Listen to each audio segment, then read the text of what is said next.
헬로와 안녕하세요. 하와이 부동산 로즈장입니다.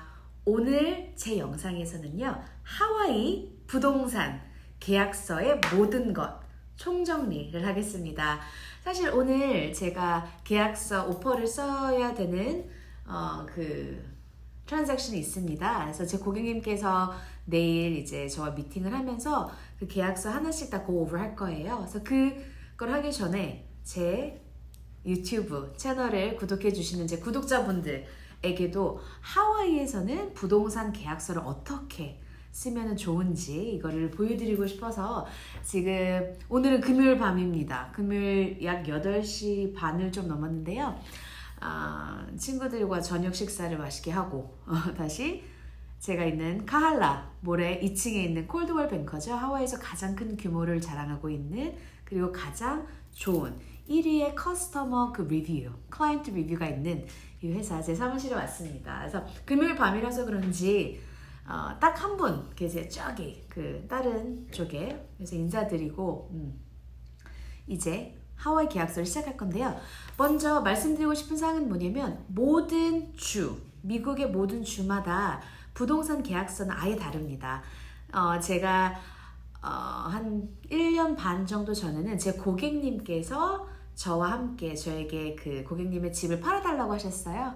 그래서 와이키키에 있는 정말 좋은 위치에 있는 원베드, 원 바스룸, 원 파킹이 따라오는 그 콘도를 이제 파시는 거를 매각 완료를 도와드렸습니다. 그래서 그분들은 그거를 파시는 이유가 오하이오라는 미국 본토의 주, 오하이오 주로 다시, 거기가 고향이세요. 그래서 글로 다시 돌아가셔야 되는 그런 가족 일이 있었습니다. 그래서 여튼 그런 이유로 이제 매각을 완료를 하였는데요. 그 매각 완료와 동시에 이제 오하이오에 있는 집을 사셨어요. 그러니까 콘도를 팔고, 원베드 콘도를 팔고 3베드룸과 4베드룸 되게 큰 주택을 구매를 하셨어요. 근데 거기는 오하이오 시골이긴 해요. 근데 여튼 거기에 계약서, 또 저를 다 이제 이메일할 때 참조를 하잖아요. 그래서 제가 그 오하이오 주에 있는 부동산 중개인을 연결을 해드렸습니다. 그래서 제가 아시는 그 동료를 연결해드려서 그분과 아주 깔끔히 진행 완료를 하였는데, 여튼 거기에서 제가 배운 게 뭐냐면, 오하이오는 부동산 계약서가 5장이에요. 하와이는 14장이고요. 그러니까 그 뜻은 뭐냐면, 모든 주마다 공식적인 부동산 계약서는 다 다르기 때문에 본토에서 여러 차례 구매하시고 하와이에 오시는 분들, 또는 한국에서 구매하시는 제 한국 고객님들, 그분들한테 제가 다 설명을 드립니다. 그래서 제 영상에서 우선 이 계약서에 대해서 좀 더 자세히 제가 설명을 드리겠습니다. 이 영상 끝까지 꼭 시청해 주세요. 살짝 다소 길어질 수가 있어요. 왜냐하면 계약서 자체가 길기 때문에. 하지만 여기서 부동산 용어 제가 영어로도 설명을 드리고 할 거니까요. 끝까지 영상 시청해 주시고요. 제 유튜브 채널 구독과 좋아요 그리고 알림 설정은, 제가 하와이에서 여기에서 부동산을 즐기면서 제가 너무 감사히 이제 부동산 제 일을 하고 있는데, 그런 영상도 준비하는데 정말 큰 응원의 힘이 됩니다. 그럼 지금부터 우리 하와이 계약서 모든 것 총정리 시작하겠습니다. 그리고 제가 있는 이 공간은 콜드웰 뱅커에서 이제 미팅룸이에요. 그래서 동료분들끼리도 미팅하거나, 아니면은 저 같은 경우는 한국에서 또는 본토에서 일본에서 전 세계적으로 고객님들이 오실 때 첫 번째 미팅을 할 때 가족분들이 이제 여러 분 오실 때는 이렇게 큰 룸을 빌려서 합니다. 근데 여튼 여기에서 제가 여기 왜 와 있냐면, 이 뒤에 이 큰 밑에 스크린 보이시죠? 이렇게. 그래서 이게 purchase contract예요. 그래서 이거를로 좀 더 자세히 여러분들한테 보여드리고 싶어서 준비를 하였습니다. 그러면 전 이 화면도 리코딩하면서 같이 제가 설명을 해드리겠습니다. 우선 첫 번째 페이지를 보시겠습니다. 첫 번째 페이지는 이렇게 purchase contract라고 써 있는데요. purchase contract, 이거는 이제 계약서, purchase가 구매란 뜻이죠. 그래서 구매 계약서 뜻이에요. 즉 우리가 오퍼를 넣읍시다 할 때 제가 제출하는 거는 purchase contract입니다. 이거는 여기 보시듯이 이렇게 기재되어 있죠. 여기는 Hawaii Association of Realtors Standard Form이에요. 이거 여기 제가 하이라이트를 할게요. 이 뜻은 무엇이냐면 이거는 하와이 그 어소시에이션 있거든요. 그러니까 리얼터 그룹이죠. 거기에서 사용하는 스탠다드 일반 폼이라는 거예요. 그래서 11월 23년도 11월에 이제 업데이트가 됐다는 뜻이고요. 여튼 이제 시작을 하겠습니다. 그래서 밑에 뭐 이렇게 노란색으로 되어 있는 것들 있죠. 이런 것들은 저희가 다 직접 기재를 해야 된다는 거예요. 그래서 우선은 보시면은 첫 번째 reviewed by 써 있죠. 마이크 제임스는 콜드웰 뱅커 리얼티, 제가 일을 하는 부동산 회사에서 회장님이시기도 하고요. 브로커이시기도 해요. 그래서 항상 우리가 오퍼를 쓸 때 브로커가 다시 한번 점검을 하고 사인을 한 후에 가기 때문에 확실히 더 두 번 더 체크를 할 수 있고 안전하죠. 여기 보시면은 reviewed by Mike James, Coldwell Banker Realty가 브로커리지 펌이라는 거고, 이 가운데 시그니처는 이제 그 마이크 제임스가 다큐사인 전자 성명으로 하실 거예요. reference date는 오늘 날짜예요. January 28 썼고요. property address, 우리가 이제 오퍼를 넣는 집의 주소도 기재를 하였습니다. 이 밑에 이 텍스 맵키 보이시죠? 이 텍스 맵키 같은 경우는요. 보시면은 1, 2, 3, 006, 001, 0324 써 있는데 우리 한국 사람들이라고 하기보다는 뭐 미국도 있죠. 소셜 시큐리티 넘버가 있고 한국에는 주민등록 번호가 있고요. 그거는 각 개인들에 따라서 고유한 번호잖아요. 중복되는 일이 없잖아요. 지문처럼 우리 핑거프린트, 지문 또 사람이 고유하게 갖고 있잖아요. 똑같습니다. 하와이에서 부동산도 그 고유 번호가 있어요. 같은 빌딩, 같은 콘도 내라 할지언정 이제 맨 끝에 숫자가 달라집니다. 이 네 자리 숫자 보이시죠? 그게 달라져요. 그래서 이 고유 번호를 tax map key라고 해요. tax 하면 세금이죠. map, 지도, 세금 지도 키. 그러니까 어떻게 생각하시면 되냐면 이 그 부동산 매물의 고유 번호구나라고 생각하시면 됩니다. 그래서 여기 섹션 A는 agency disclosure예요. agency disclosure 하면은 어떤 측에서 누가 대표를 하는지 그 회사명을 기재하는 건데, 우선 보시면은 여기 seller representation, 저는 여기에서 제 바이어 고객님을 대표를 하기 때문에 purchase contract를 쓰는 거죠. 이거를 받는 측은 당연히 셀러 쪽이겠죠. 그래서 셀러 에이전트는 Sky Realty LLC라고 합니다. 그리고 buyer representation은 Coldwell Banker Realty고요. 저희 이 모든 두 회사는 둘 다 National Association of Realtor라고 해요. 이게 뭐냐면 그 미국 전체 내셔널, 미국 전체적으로 우리가 리얼터 그 어소시에이션에 우리가 가입이 되어 있다라는 뜻이에요. 그래서 이렇게 기재를 둘 다 체크마크를 하였습니다. 그리고 C 같은 경우를 보시면 Dual Agency라고 써있죠. 이거는 뭐냐면 셀러 측도 대표를 하고 바이어 측도 대표를 한다는 뜻이고요. 이거는 하와이에서 되게 번번하게 일어나는 일입니다. 여느 주는 이걸 허락을 안 하는 주도 있지만 하와이 같은 경우는 이게 합법입니다. 저 또한 제가 셀러를 대표했을 때 그거를 유튜브에 올려서 제 바이어 분께서 그거를 보시고 바로 연락 오셔서 또 구매를 하셨어요. 그래서 그런 경우는 제가 셀러도 대표하면서 제 바이어 분도 대표를 하였죠. 이게 어떻게 보면 되게 깔끔할 수가 있는 게 서로 이제 가격에 합의가 되어 있잖아요. 그리고 한 사람, 그러니까 제가 다 중재를 하기 때문에 아주 깔끔하게 처리가 되었습니다. 밑으로 내려가실게요. 섹션 B 같은 경우는 Initial Earnest Money Deposit, 그래서 EMD라고 약자로 하는데 이거는 계약금이라고 생각을 하시면 돼요. 그래서 B1은 어떻게 우리가 계약금을 할 건지, 그래서 이거를 체크를 두 번째를 체크를 하시게 되면은 내가 체크로 준다. 그리고 세 번째를 하시게 될 경우에는 내가 에스크로의 계좌에 그 계좌 이체로 송금을 하겠다.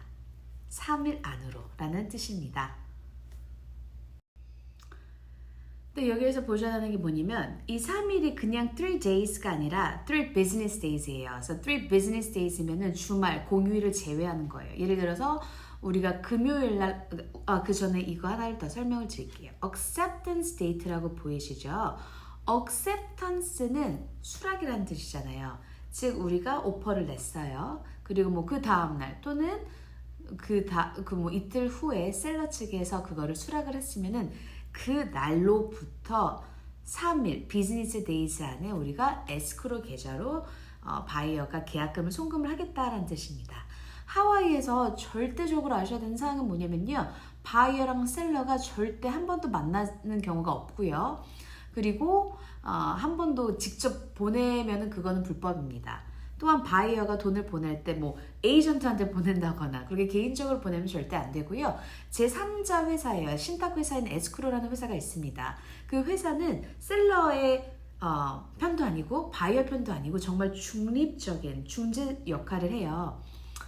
뉴욕 같은 경우는 에스크로를 안 쓰고 attorney state라고 해요. 그러니까 변호사들을 선임을 해서 각각의 변호사들을 선임을 해서 이제 거래가 되는 거고 서부 쪽 특히 뭐 캘리포니아 그리고 하와이 여기는 에스크로 스테이트라고 해요. 어터니 스테이트가 아니라 에스크로 스테이트 즉 에스크로 회사가 가운데에서 두 개 이제 돈도 관리를 하고 돈도 에스크로에서 홀드를 하고 있다가 클로징 즉 계약이 완료될 때 셀러한테 그 돈이 송금이 됩니다. 에스크로에서 그러니까 에스크로는 가운데 있다라고 생각을 하시면 됩니다. 그게 그 섹션 B의 내용입니다. 이제 그 다음에 섹션 C를 보실게요. 섹션 C는 제일 중요하죠. 가격입니다. 오퍼 가격. 그래서 여기 섹션 C를 보시면 C1 같은 경우는 날짜가 기재되어 있는데 이거는 뭐냐면 언제까지 이 바이어가 제출한 오퍼가 유효한지 저희가 28일에 제출을 했어요. 근데 마냥 셀러한테 마냥 시간을 많이 줄 수는 없어요. 왜냐하면 저희가 내고 나서 3일 후에 더 좋은 가격에 더 좋은 그런 오퍼를 받았다면 셀러는 저희 걸 선택 안 하고 당연히 그 좋은 오퍼, 더 좋은 금액을 선택을 하겠죠. 그래서 저는 참고로 뭐 한 24시간에서 48시간 정도를 줍니다. 그래서 48시간을 준다고 가정을 하였을 때 1월 30일 8시까지 이 계약서는 바인딩하다, 그러니까 유효하다라는 뜻입니다. 그래서 이 밑에 C2를 보실게요. 이거는 계약서를 이제 나눠서 내는데 하와이 같은 경우는 3번 또는 2번에 나뉘어서 내실 수가 있습니다. 우선은 3번 중에서 하나는 당연히 계약금이죠. 계약금은 무조건 내셔야 돼요. 그게 뭐 계좌 이체를 하시든지 아니면은 하와이 이모는 아니면 미국 은행에 계신 분들은 체크가 있어요. 거기에다가 써서 뭐 수표라고 해야 되나요? 한국에는 없습니다 이게. 그래서 여튼 그 체크를 에스크로 회사에 직접 drop off를 하거나 아니면은 에스크로 회사로 돈을 직접 송금을 하실 수가 있는데 그게 계약금입니다. 그리고 두 번째는 우리가 홈 인스펙션을 해요. 바이어가 해야 될 권리 그리고 바이어가 이건 의무는 아닙니다만 하면 좋죠. 집에 그 인스펙션을 확인을 하는 건데 인스펙션 한 다음에 이제 그거를 우리가 승인을 했어요. 인스펙션 결과. 인스펙션이라고 하면은 이런 거예요. 집의 모든 것들을 다 체크하는 거예요. 눈으로 보이지 않는 뭐 물이 새는 경우가 있을 수도 있고 하잖아요. 아니면은 우리가 볼 수 없는 뭐 곰팡이가 껴 있거나 뭐 예를 들어 그러면 인스펙터, 프로페셔널 인스펙터가 와가지고 그런 장비들이 있습니다. 그런 장비 같은 걸로 이제 다 확인을 하는 거예요. 그래서 그거를 확인을 해가지고 벽 뒤에 모이스트, 그러니까 모이스트라고 하면은 그런 물이 젖어 있는 흔적이 있지 않은지 뭐 그런 것까지 다 확인을 하는 그런 작업인데 여튼 그거를 홈 인스펙션이라고 해요. 홈 인스펙션 끝나고 돈을 중도금을 내고 세 번째는 잔금이죠. 클로징하기 5일에서 7일 전에 이제 다 내는 거죠. 그래서 세 번에 걸쳐서도 내고요. 어떤 분들은 그냥 2번에만 걸쳐서도 내세요. 왜냐하면 홈 인스펙션은 거의 대부분이 저희가 가격을 흥정해서 구매를 하기 때문에 가격을 정말 많이 깎는 경우에는 홈 인스펙션을 하는 이유는 그냥 정보 목적으로만 하고 셀러한테 우리가 뭐 돈을 더 깎아달라고 요구를 하거나 아니면은 고쳐달라고 요구를 안 하거든요.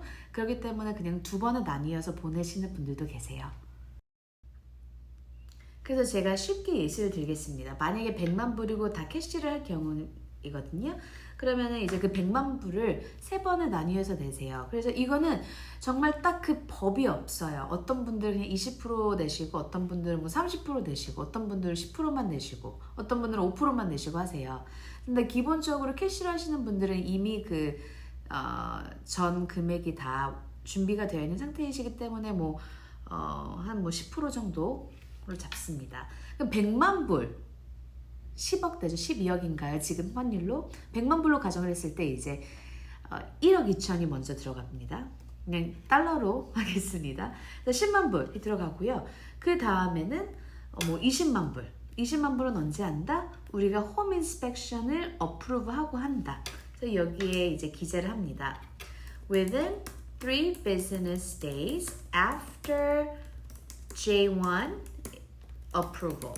이건 무슨 뜻이냐면은 그 아까 홈 인스펙션이 섹션 J의 1번이거든요. 지금은 섹션 C잖아요. 그래서 섹션 J도 있어요. 그래서 J는 이따가 이제 C, D 이렇게 차례차례로 있으니까 그거 보여드릴 건데 J1이 홈 인스펙션이라는 거는 기억해 주세요. 그래서 이제 구매하신 분들은 뭐 여러 차례 저와 함께 구매하신 분들이 이제 그냥 그런 용어를 쓰시죠. J1 언제까지 할까요? 뭐 이런 거. 여튼 이게 중도금입니다. 그럼 나머지 100만 불에서 10만 불과 20만 불 냈으니 나머지 70만 불은 balance of down payment. 이거는 이제 클로징 전에 낸다는 거예요. 그래서 총 total purchase price는 100만 불이라는 겁니다. 그래서 C는 그 부분이고요. 이제 D로 넘어가겠습니다. D는 purchase contract가 제가 14장이라고 했는데 14장 이외에 첨가로 저희가 부수적으로 추가하는 그런 문서들이 있습니다. 그래서 기본적으로 하는 거는 여기 보시면 as is condition 제가 X로 이제 체크마크를 했는데요. 그거는 뭐냐면 우리 바이어가 셀러한테 이제 다시 사인을 해서 말을 하는 거예요. 약속을 하는 게 뭐냐면 바이어는 이 부동산을 구매할 때 그 현 상태, 지금의 상태 그대로 한다라는 거예요. 뭐 예를 들어서 뭐 전등을 바꿔달라 뭐 이런 요구 같은 걸 안 하고 지금 우리가 쇼잉하러 갔을 때 로즈장과 같이 쇼잉하러 갔을 때 그 상태, 오퍼를 넣었을 때의 상태와 동일한 그냥 현 상태, as is, 있는 그대로 구매한다라는 뜻이에요. as is가 한국말로 있는 그대로란 뜻이에요. 그래서 as 다음에 비동사가 뭐 이런 거죠. Can you just accept me as I am? 뭐 이러면은 나를 내 그대로, 내 있는 그대로 받아주시면 안 돼요? 이런 뜻이 되는데 여튼 as is는 그런 뜻입니다.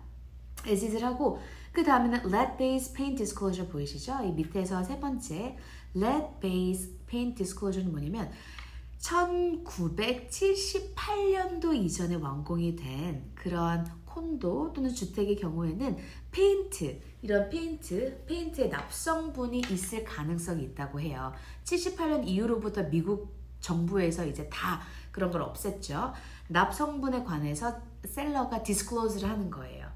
이거는 78년도 이후에 완공이 되면은 제가 X를 이렇게 체크를 안 합니다. 근데 이 빌딩은 78년 이전에 68년도에 완공이 된 빌딩이기 때문에 체크를 했습니다. 그래서 이거는 뭐냐면 셀러로부터 공개하라, disclose 하면은 공개하는 거죠. 공개하라는 거예요. 혹시 납 성분이 들어간 페인트가 있는지. 근데 보통 셀러는 거의 모른다라고 많이들 하죠. 왜냐면 진짜 모르니까요, 그렇죠? 직접 이렇게 테스트를 해본 거 아니니까요. 근데 그거는 거의 팝콘 천장일 때 되게 많이 보일 수가 있는데 보통 지금 제 고객님에서 구매하신 데는 천장을 아주 깔끔하게 하셨어요. 그러니까 이미 제거를 했다는 뜻이죠. 그래서 여튼 그거가 들어가고 또 이게 CBR Standard Addendum은 뭐냐면 제가 Coldwell Banker Realty잖아요. 그래서 CBR 그 약자죠. 그거에 대한 관련 한 장짜리 어덴덤 문서가 있고 밑에는 Short-Term Rental Addendum 이거는 모든 계약서를 쓸 때 이게 단기 렌트든 중장기 렌트든 장기 렌트이든 다 들어가는 거예요. 그래서 이 부동산 내가 구매하는 게 뭐 단기 렌트가 허용이 되는 빌딩인지 아닌지를 기재하는 겁니다. 여기는 참고로 6개월 이상이기 때문에 셀러가 아니다라고 체크를 저에게 하겠죠. 그 다음에 이제 섹션 E, property로 넘어가겠습니다. 이거는 다시 한번 기재를 하는 거예요. 여기 E1 description 보이시죠? 그래서 tax map key, 이 부동산 매물에 다시 한번 그 description, 뭐 설명을 하는 거죠. tax map key를 다시 한번 기재를 하였고요. 이 밑에 보시면은 fee simple인지 leasehold인지 선택을 하는 거고, 제 고객님은 fee simple로 구매를 하십니다. 여기 보시면은 2bedroom, 2bathroom, 1 parking이 다 따라온다라는 거예요. 제 고객님이 구매하신 그 부동산 내부 그리고 파킹 하나가 따라온다는 걸 기재하였고요. E2 inclusion은 뭐냐면 여기와 함께 포함되는 거예요. 그러니까 이 부동산 구매와 함께 포함되는 빌트인, 뭐 붙박이자 이렇게 붙어 있는 거 있죠. 벽에 붙어 있는 거, 뭐 냉장고, 전자레인지, 조명 이런 것들. 그래서 여기 표기되는 것들, 이거는 다 가서 직접 확인을 하였고, 그 부동산 매물 정보가 나온 리스트에도 기재가 되어 있습니다. 그래서 제 고객님이 구매하시는 거는 AC, 에어컨, 윈도우 에어컨, 뭐 케이블, 디시워셔, 식기세척기, 뭐 드라이어, 워셔, 뭐 마이크로웨이브, 뭐 그런 거 다 포함이 되어 있다는 거를 제가 확인하고 포함되어 있으면 X자를 쓰고요. 안 되어 있으면 NA로 기재를 하였고요. E3로 넘어가겠습니다. Inclusions of photovoltaic system and or security alarm system contracts or leases. 이거는 콘도에는 해당이 안 됩니다. 이거는 태양광, 그러니까 태양열, 그 판넬 있죠? 지붕에 붙이는 거, 전기세 줄이기 위해서 태양열로 이제 에너지를 만드는 그거인데 콘도는 없잖아요. 그래서 이거는 NA로 하고요. 그 다음에 E4, Inclusion of Furnishings. 보통 가구가 포함돼서 팔리는 경우가 있고 가구 불포함으로 팔리는 경우가 있는데 여기는 확인을 셀러 측과 확인을 하였더니 포함이 가능하다고 합니다. 그래서 제 고객님은 원하세요. 가구들이 굉장히 깔끔하게 사용을 하셨고 그 지금 집에 있는 분위기가 되게 잘 맞아서 좋아하시거든요. 그래서 이거를 우리는 X 이제 체크를 하였습니다. 그래서 우리한테 이제 그 인벤토리를 셀러 측에서 다 달라고 정확히. 그래야지 제가 가서 또 확인을 하죠, 고객님과. 근데 제 고객님은 곧 다시 본토에 계신 집으로 가시기 때문에 제가 다 영상으로 꼼꼼히 체크를 하거나 아니면 화상 채팅으로 진행을 할 겁니다. 그리고 E5 exclusions, 이건 뭐 제외하는 건데 저희는 제외하는 사항이 없어요. 다 포함해서 사는 거고요. 섹션 F는 closing이에요. 클로징은 모든 파티가 다 좋아하죠. 셀러도 좋아하고 바이어도 좋아하고 셀러 에이전트도 좋아하고 바이어 에이전트도 좋아하고 에스크로도 좋아하고 모두 다 뭔가를 얻는 날이죠. 저는 월급을 받았고요. 그렇죠? 제 고객님 바이어는 집을 받으셨고요. 셀러는 돈을 받았고요.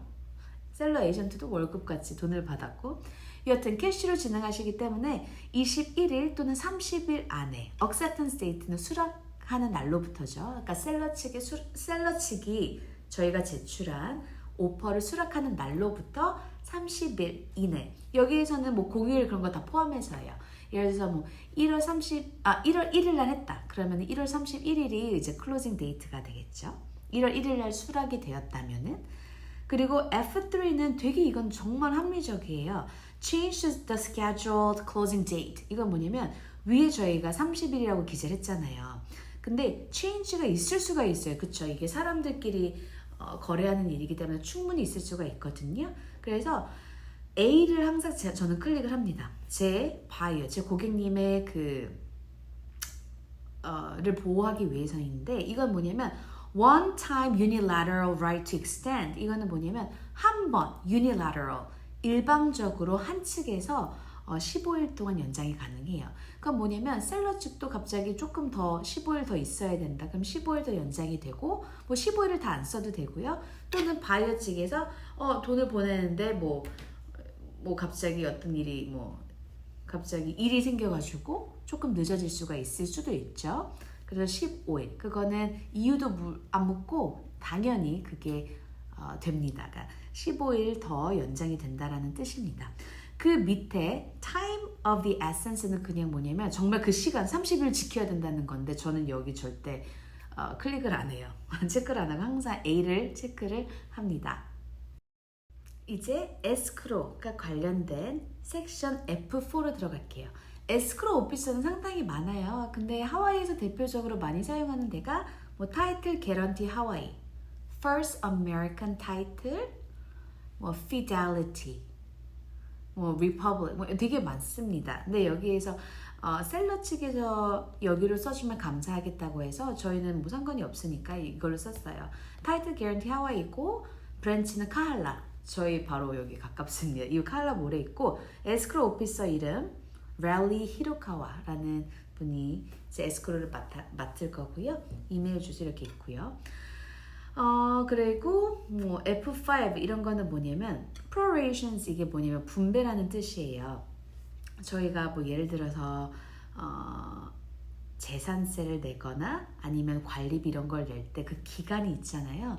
근데 당연히 이 기간 끝날 때 딱 거의 클로징을 하는 경우는 거의 없거든요. 당연히. 그렇기 때문에 그거에 맞게 계산을 한다는 거예요. 예를 들어서 우리가 1월 15일 날 클로징을 한다. 그러면 예를 들어서 관리비를 예로 들면은 셀러가 1월 1일에 이미 냈을 거 아니에요. 30일 치를. 그러면은 15일 우리가 클로징 하면은 16일부터 30일은 이제 셀러의 몫이 아니기 때문에 셀러가 돌려받고 바이어가 내는 거고, 그러니까 그런 식으로 분배를 한다는 뜻입니다. 그리고 closing cost 여기 주죠. closing cost 같은 경우는 이제 항상 이렇게 생각하시면 돼요. 딱 그 purchase price 오퍼 금액만 들어가는 게 아니고요. 바이어 분들은 약 1%에서 1.5% 정도 더 들어간다고 생각을 하시면 됩니다. 그래서 100만 불짜리면 1000불 정도가 클로징 피예요. 클로징 피는 뭐냐면 뭐 바이어 그 타이틀, 등기라고 해야 되나요? 소유권, 인슈런스, 보험 이런 것도 내야 되고 에스크로 오피서한테도 돈을 그 서비스를 내야 되고 뭐 그런 건데 셀러 측이 6.5%에서 7% 정도를 내요. 항상 저한테 그 오퍼를 다 쓰고 항상 바이어 분들 특히 한국에서 오신 분들은 저한테 물어보세요. 어떻게 저희가 돈을 드리나요? 저는 바이어로부터 절대 돈을 받지 않습니다. 셀러 측이 바이어 에이전트와 셀러를 대표하는 에이전트 둘 다 내는 거예요. 즉 제가 셀러를 대표하는 매물을 이제 매각을 맡았을 때는 당연히 셀러분께서 저한테도 주시고 바이어를 데리고 오는 바이어 에이전트한테도 주거든요. 그러니까 저한테는 주시는 게 이제 바이어로서는 하나도 없다는 거. 정말 딱 그 집값 그리고 이런 클로징 피를 내기 때문에 하와이에서 구매하실 때 꼭 하와이에서 실제로 정말 열심히 뛰고 있는 열심히 그 현업, 본업하고 있는 그런 에이전트 저죠. 꼭 해주시기를 바랍니다. 요즘 한국에서도 뭐 하와이 부동산 상담하시는 분들이 좀 있다고 들었습니다. 하지만 그분들은 뭐 중개인은 아니시죠. 당연히 컨설턴트고 그렇기 때문에 여기에서 바로바로 일어난 일은 여기 이 하와이 오아후 섬에서 직접 뛰고 있는 그런 열정이 가득하고 일을 열심히 하는 로즈장 같은 그런 분께 연락을 해주세요. 그래서 여튼 이게 closing cost고요. 그 다음에 F7은 취득세입니다. Notice on Conveyance Tax. 여기 체크가 두 개가 보이시죠? 첫 번째는 주거용으로 구매를 했을 때, 두 번째는 주거용이 아닐 경우, 즉 세컨드 홈 또는 투자용으로 구매를 하실 텐데 제 고객님은 세컨드 홈이에요. 그러니까 별장용으로 구매를 하시기 때문에 그렇게 기재를 하였고요. 어세스먼트 같은 경우는 갑자기 우리가 에스크로 들어간 도중에 뭐 관리비가 인상이 된다던가 뭐 등등 일어났을 때 저는 그거를 셀러 부담이라고 했습니다. 제 바이어가 돈을 많이 안 내게. 그러니까 B도 똑같아요. 여기도 이제 acceptance 전에 청구가 되는 거는 셀러가 낸다는 거예요. 그 청구 금액이 예를 들어서 뭐 뭔가를 갑자기 고치는데 만불이 모든 유니트 소유자분들한테 오너한테 간다. 그러면 그거 만불 한꺼번에 내는 것도 지금 현재 셀러가 낼 거고 그 만불을 뭐 한 달씩 쪼개서 낼 수도 있거든요. 뭐 1년 동안 아니면 2년 동안 아니면 3년 동안 그것 또한 셀러가 다 내라라는 겁니다. 그리고 뭐 F9부터 F12는 이제 그냥 제너럴한 얘기예요. 예를 들어서 클로징 때 바이어가 키를 받는 거고 키는 꼭 한 세트는 꼭 바이어한테 줘야 된다라는 뜻입니다. 그럼 이제 섹션 G 타이틀로 가보겠습니다. 이런 게 에스크로가 하는 일인데요. 타이틀은 등기죠. 그래서 preliminary title report 이거는 뭐냐면 에스크로가 preliminary title report를 이제 오더를 할 거예요. 그럼 거기에 법적으로 그 집, 그 부동산 매물에 대한 모든 게 나와 있어요. 정말 현재 셀러라고 하는 이 셀러가 정말 정부에 등록이 된 이 부동산 집의 주인으로 등록이 된 셀러인지부터 여기 저당이 잡힌 건 없는지. 가끔 이제 보면은 이혼 같은 거 했을 때 이윤 관련돼서 그런 법적으로 이제 묶여 있는 경우들도 있거든요. 그렇기 때문에 그런 거를 체크를 해야 돼요. 정말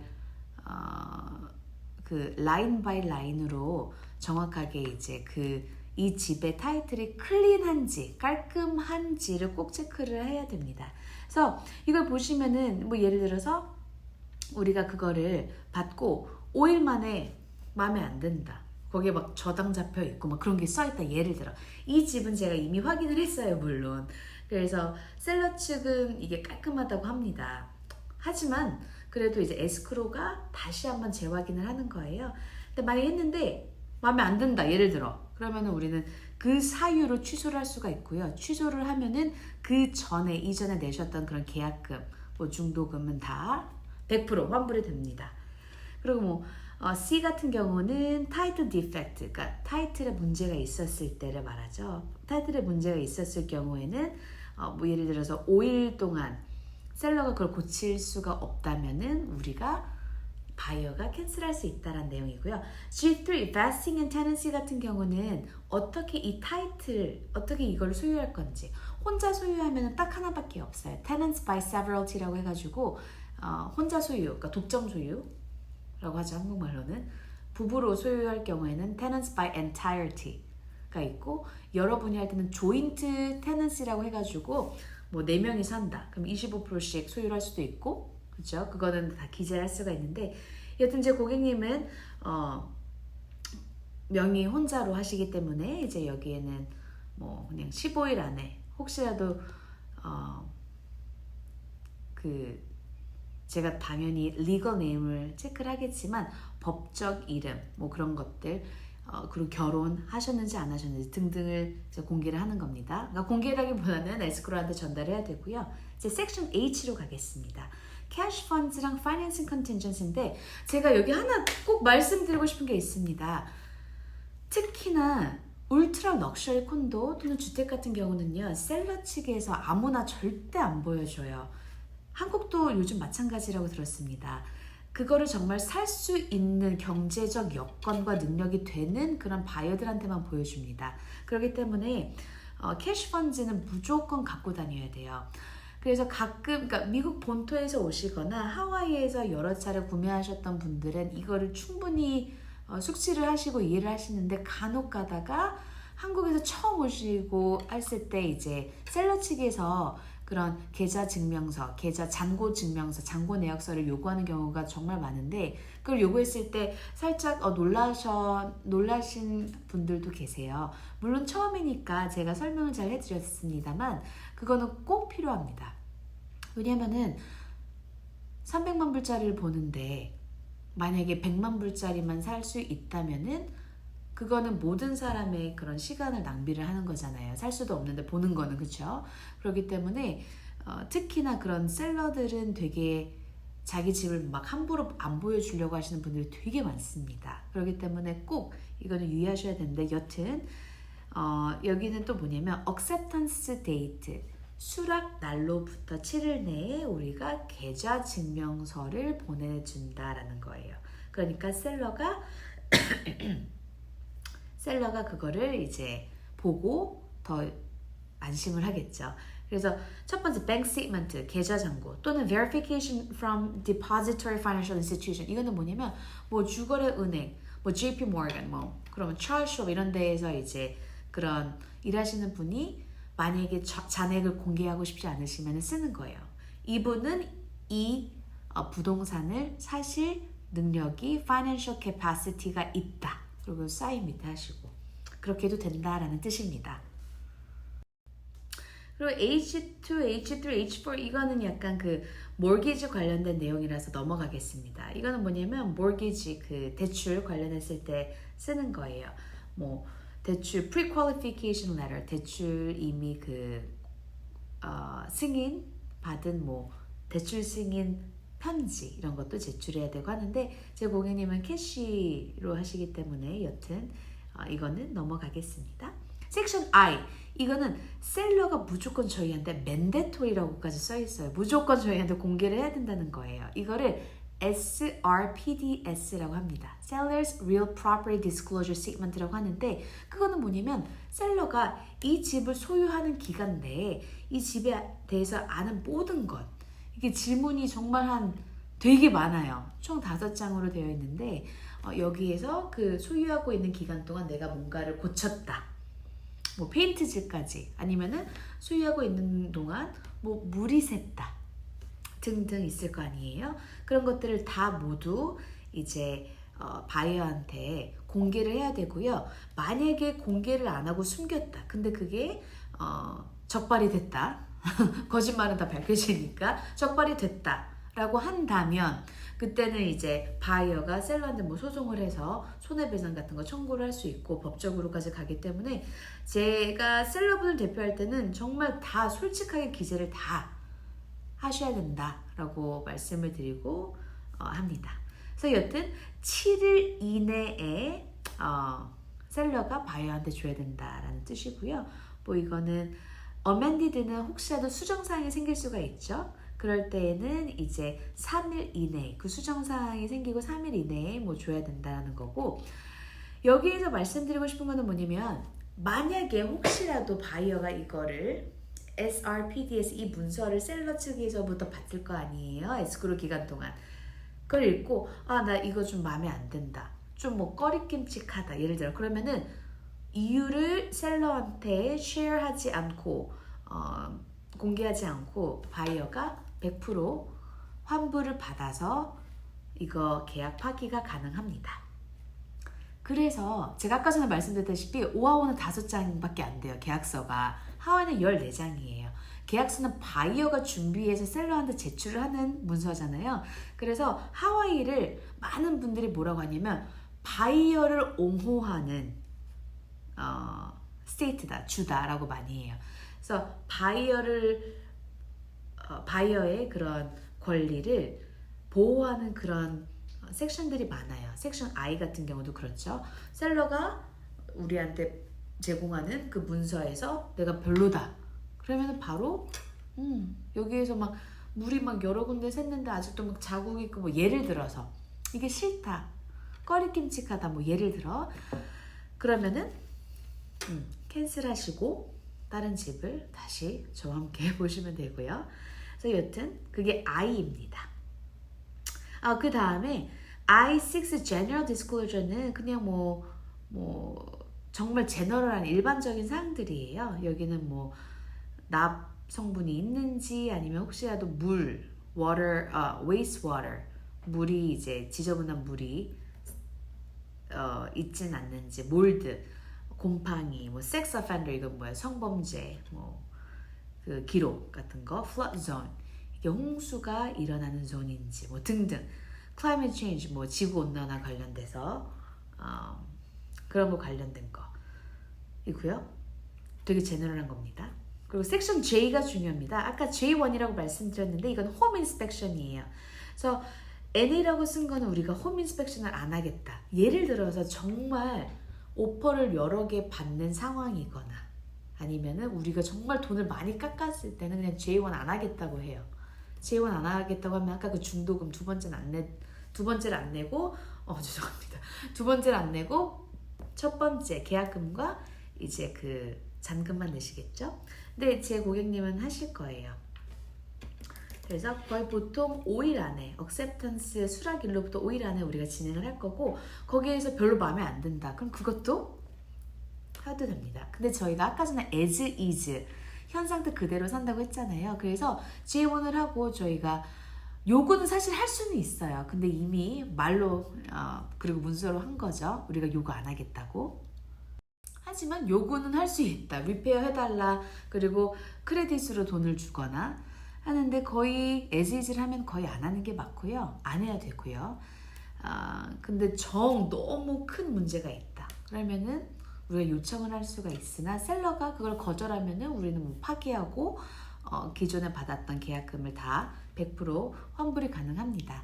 근데 그렇게 바이어 마켓일 때, 즉 바이어한테 힘이 더 많은 마켓일 때, 즉 그건 뭐냐면 부동산이 살짝 슬로우하거나 할 때는 저희가 세 가지 경우가 있어요. J1 홈 인스펙션을 하고 첫 번째는 뭐냐면은 그냥 뭐 J1에서 조금 그런 일이 하자가 있더라도 그냥 수락한다.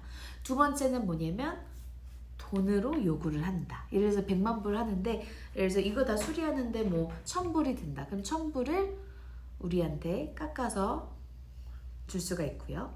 세 번째는 뭐냐면 그 1000불 드는 내역들이 있죠. 그거를 셀러한테 리페어 직접 고쳐달라고 하는 건데 저는 항상 제 바이어분한테 돈으로 받는 게 낫다라고 하는 게 뭐냐면 셀러가 고쳐준다고 해도 그건 너무 주관적이에요.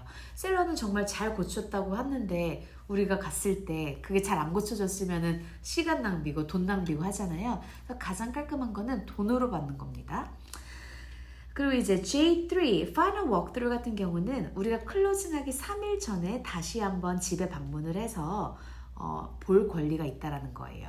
이거는 비어있는 집은 괜찮거든요. 왜냐면 비어있는 집은 뭐 상태가 똑같겠죠 당연히. 그래도 모르니까 다시 가서 확인을 하는 거고 렌트를 해놓는 그런 집들은 다시 한번 확인을 하면 좋은 게 거의 에스크로 기간이 뭐 짧게는 20일 길게는 45일 정도가 되는데 그 기간에 테넌트, 세입자가 혹시라도 그러니까 월세 내시는 분이 혹시라도 막 정말 그럴 일은 거의 한 번도 있는 적이 없지만 벽을 부셨다거나 예를 들어서 그러면은 저희가 처음에 오퍼를 넣었을 때 그 부동산 상태랑 아예 다르잖아요. 그렇기 때문에 파이널 워크들은 꼭 하십니다. 그게 J3고요. 그리고 J4 같은 경우는 클로징 데이트 전에 우리가 요청한 그런 게 안 돼 있다면 요청한 뭐 수리가 혹시라도 안 돼 있다면 그때는 그 수리 예측 금액의 150%를 이제 에스크로에 홀드를 한다는 거예요. 그러니까 셀러한테 그 금액을 안 준다는 거죠. 예를 들어서 1000불이 든다 리페어 근데 안 했다 그분들이 그럼 1000불이 예상 수리 비용이에요. 그러면 1000불에 150%인 1500불을 에스크로에서 1500불을 덜 주는 거죠. 셀러한테. 그리고 그거를 뭐 바이어 측에 주는 거고. 근데 여튼 이거는 거의 해당이 NA로 하고요. 그 다음에 하겠습니다. 그 다음에 J7 같은 경우는 혹시라도 따라오는 그런 뭐 에어컨 전자제품 이런 워런티가 있다면 그거를 우리한테 준다는 거고 J8은 프로퍼티 그 부동산 내에 있는 모든 거를 다 제거한다는 건데 저희는 다 포함을 하기 때문에 이건 NA라고 했고요. 클리닝도 NA라고 했어요. 저희가 가격을 흥정하기 때문에 조금 더 매물가보다 낮게 부를 거기 때문에 클리닝은 뭐 한 500불 정도 하거든요. 딥 클리닝. 그래서 이거는 제 고객님께서 NA로 했고 pet related treatment는 뭐냐면 혹시라도 그 집에서 뭐 애완견들이 있었다. 그럴 때 이제 청소 업체에서는 그런 애완견 전문 뭐 더 열심히 뭐 카펫 같은 거 그리고 냄새가 있다면 그런 걸 제거를 하겠죠. 근데 여기는 그 일본 분들이 쓰시는 거였고 절대 그 패츠가 없었어요. 세컨드 홈 뭐 이렇게 쓰시는 거였기 때문에 그리고 섹션 K, 스테이킹이랑 서베이는 주택에만 해당이 됩니다. 이거를 잠깐 설명을 드리면은 주택 대지가 있잖아요. 집이 있고 단독주택의 경우에는 야드, 정원들이 있는데 이게 어디까지가 이 집에 해당이 되는지 법적으로 그거를 스테이킹 또는 서베이라고 하는데 콘도는 다 NA로 합니다. 그리고 섹션 L, 저희 거의 다 왔습니다. 조금만 참아주세요. 섹션 L은 termite provisions, 이거는 흰개미예요. 그래서 흰개미인데 뭐 흰개미는 항상 셀러가 내고 흰개미를 확인하는 회사는 바이어가 골라요. 그래야지 fair 하잖아요. 근데 제 고객님께서는 이거를 어떻게 하실지 안 하실지는 내일 저희 미팅 때 정하실 거라서 제가 내일 가서 이제 수기로 이제 볼펜으로 정할 겁니다. 혹시 제 고객님께서 흰개미 이걸 하고 싶다고 하신다면은 셀러가 그 비용을 부담을 할 거고 바이어가 그 업체를 정할 거예요. 터마이트 인스펙션은 거의 약 한 30분 정도 소요가 되는데요. 혹시라도 터마이트가 있으면은 그 자리에서 바로 트리트먼트를 해가지고 약을 뿌리시기 때문에 바로 이제 처리가 가능합니다. 그리고 그런 데는 1년 동안 워런티 서비스가 따라오기 때문에 1년 내에 또 터마이트가 터마이트가 생기거나 했을 때 그분 업체 부르면 무료로 무상으로 해주고요. 그 다음에 섹션 M 가겠습니다. 이거는 additional seller obligations. 추가적으로 셀러의 의무사항이에요. regarding documents. 문서에 관해서. 그래서 이거는 condo docs라고 많이를 해요. 그래서 섹션 M. 그래서 M 같은 경우는 뭐냐면 여기 되게 많이 기재가 되어 있죠. 그래서 이거는 뭐냐면 콘도 다큐먼트를 셀러가 가장 최신, 가장 업데이트된 그 콘도에 대한 모든 것들 여기 다 보이시죠? 뭐 지난 3번 동안 한 미팅, 그러니까 소유자들끼리 모여서 미팅을 할 거 아니에요. 뭐 분기별로라든지 거기에서의 뭐 내역, 그리고 얼마나 돈이 있는지, 그리고 여기에서 뭐 하우스 룰 같은 거 등인데 이거는 셀러의 익스펜스 비용으로 바이어한테 뭐 수락하고 나서 5일 안에 줘야 된다. 그리고 바이어는 그거를 3일 안에 받았다는 거를 말을 해줘야 된다라는 거고요. 또한 이거는 뭐냐면 바이어는 또한 이거를 5일 정도 받고 나서 5일 정도 우리가 리뷰를 하겠다라는 거고, 그리고 바이어가 뭐 셀러한테 그 다큐먼트를 하는 데는 500불에서 600불 정도가 들거든요. 그거를 이제 제공을 하겠다는 건데 그건 항상 NA로 합니다. 저희가 뭐 그거를 다시 환불할 필요는 없죠. 그리고 저희는 이거를 electronically, 그러니까 전자로 받겠다, 그러니까 문서 PDF로 받겠다는 뜻이고요. 섹션 N 같은 경우는 rental property matters인데 이거는 뭐냐면 테넌트 이시 올 건지 없이 올 건지. 여기는 테넌트가 이미 없어요. 그렇기 때문에 N1에 마크를 했습니다. free of tenants, tenants 없이 우리가 이거를 possession, 소유를 하겠다라는 거고, 만약에 투자용이다. 그러면 렌털 다큐멘트를 달라고 하겠죠. 그때는 N2에 클릭을 하시면 됩니다. 섹션 5는 이제 우리가 중재 그리고 파기에 관한 내용입니다. 이건 제너럴한 내용이 있고요. 뭐 예를 들어서 아까 전에 제가 말씀드렸죠. 파기할 수 있는 그런 사항들이 몇 개 있었잖아요. 홈 인스펙션 홈 인스펙션 결과 마음에 안 들거나, 그리고 셀러 측 seller real property disclosure statement, 여기에서의 그 내용이 마음에 안 들거나 뭐 등등이 있잖아요. 그래서 파기가 가능하다는 거가 나오고, 이제 섹션 P 같은 경우는 셀러 또는 바이어에 관한 내용인데 harp다랑 ferp다 보이시죠? P1과 P2. ferp다는 뭐냐면 셀러에 관한 거예요. 셀러가 하와이 주의 resident, 거주인이 아닐 때 내야 되는 세금이 있고요.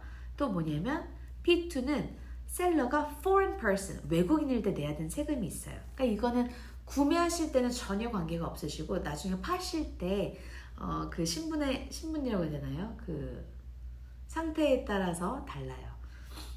그래서 이거는 모든 외국인 셀러는 내야 되는 거입니다. 섹션 Q는 스페셜 텀인데 여기는 뭐 따로 스페셜 텀이 들어갈 게 없으니 비워놓지만, 하지만 여기서 말씀드리고 싶은 게 있어요. 제가 최근에 판 매물 중에서 그거는 15개 오퍼를 받았거든요. 제 고객님은 그걸 누구보다도 원하셨기 때문에 우리가 escalation clause라는 걸 넣었어요. 여기 스페셜 텀 Q1에. 그래서 뭐라고 기재를 했냐면 우리보다 더 높은 금액이 있다, 오퍼가 있다면 우리가 뭐 예를 들어서 청구를 더 올리겠다. 단 그분의 맥스가 있겠죠. 뭐 막 너무 많이 차이가 났는데 그거에 첨부를 올릴 수는 없고 그 맥스 금액까지 기재를 하고 여기까지는 우리가 첨부를 더 올릴 수 있다라는 건데, 뭐 그런 걸 기재할 수가 있어요. 이 스페셜 텀에. 13페이지는 이제 섹션 R은 브로커리지 펌에 관한 겁니다. 이거는 그냥 제너럴한 겁니다. 근데 이런 거죠. 여기 A, 여기 R6A 보면은 the licensees in this transaction disclose the following. 예를 들어서 제가 저희 부모님 구매를 하실 때 대표를 한다, 바이어. 그럼 제가 쓰겠죠. The buyers are the buyer agent's family members. 뭐 이런 식으로 기재를 하겠죠. 그런 건 다 공개를 해야 됩니다. 뭐 그렇게 공개한다고 뭐 달라지는 건 없지만 그거는 공개해야 되는 조항입니다. 섹션 S는 이런 거 다 보여주는 거예요. acceptance date, 수락하는 날이 무슨 뜻인지. 이거는 셀러가 이제 사인을 해서 수락을 하면 그때부터 계약서가 binding, 법적으로 효용이 있다라는 거죠. dates and times 뭐 이런 거. 그리고 time is of essence. 이거는 뭐냐면 꼭 시간을 지키라라는 거죠. 이거는 제너럴한 거예요. 일반적인 거. fair housing은 뭐냐면 뭐 예를 들어서 종교, 그리고 성별, 그리고 뭐 인종 그 피부색 이런 거에 따라서 discrimination을 안 하기로 우리가 셀러와 바이어가 둘 다 agree를 했다라는 뜻입니다. 뭐 이런 게 있고 뭐 S5는 electronic signatures. 이거는 뭐냐면 다큐사인 뭐 꼭 직접 요즘은 만나서 안 하잖아요. 하와이 계신 저 고객님들도 다 전자성명으로 제가 보내고 왔다 갔다 이메일로 하시기 때문에 뭐 그렇게 할 수가 있다라는 거고요. 이제 밑에 이 마지막 장입니다. 결국 섹션 여기 T가 중요해요. 이 섹션 T를 기준으로 위에는 바이어 이름을 적을 건데 제 바이어 분의 프라이버시상 바이어 이름은 지금 여기 유튜브에 보여드리진 않을 건데요. 바이어 에이전트가 로즈장이에요. 그래서 로즈장 있고 제 중개 면허증 번호가 있고요. 제가 일을 하는 brokerage firm Coldwell Banker Realty의 번호 또한 있죠. 고유 번호. 그리고 회사 주소. 그리고 제 핸드폰 번호들, 연락처와 이메일 주소 이렇게 있고 이 밑에 섹션 T는 셀러가 이제 다 기재를 할 거예요. 그래서 셀러가 acceptance를 하면은 T1에 체크를 할 거고 그 가격이 마음에 안 들거나 뭐 조항이 몇 개가 마음에 안 들면 카운터 오퍼를 저희한테 쓸 거고 다 싫다 그러면은 저희한테 거절, notification of rejection 이거를 마크를 해서 보내겠죠. 그래서 여기에는 셀러 네임이 들어갈 거고요. 그리고 셀러를 대표하는 에이전트와 그들의 부동산 면허 중개 부동산 중개 면허증 고유 번호 그리고 그들이 속해 있는 회사 번호 이렇게 있고요. 14장 하와이 부동산 계약서를 저와 함께 총정리를 하였습니다.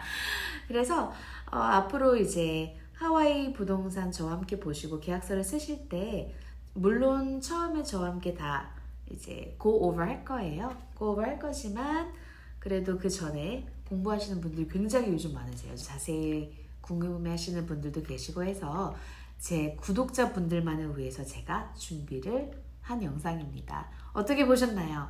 이 영상이 재밌고 그리고 도움이 되셨다면 꼭 좋아요 눌러주시고요. 구독은 절대 잊지 말아주세요. 그리고 밑에 이런 컨텐츠를 했으면 좋겠다. 로즈장에게 이러이러한 거가 이런 영상을 만들면 좋겠다. 그런 제안하실 수 있는 것들이 있으시면은 밑에 이제 댓글 남겨주시면 제가 참고를 해서 더 유익한 영상으로 여러분들 찾아뵙겠습니다. 오늘 하루도 아주 행복한 하루 보내시고요. 저 로즈장은 이제 다음 영상에서 또 더 재밌는 컨텐츠, 정말 더 유익한 컨텐츠로 다시 여러분들을 찾아뵙겠습니다. 영상을 끝까지 시청해 주셔서 정말 진심으로 감사드립니다.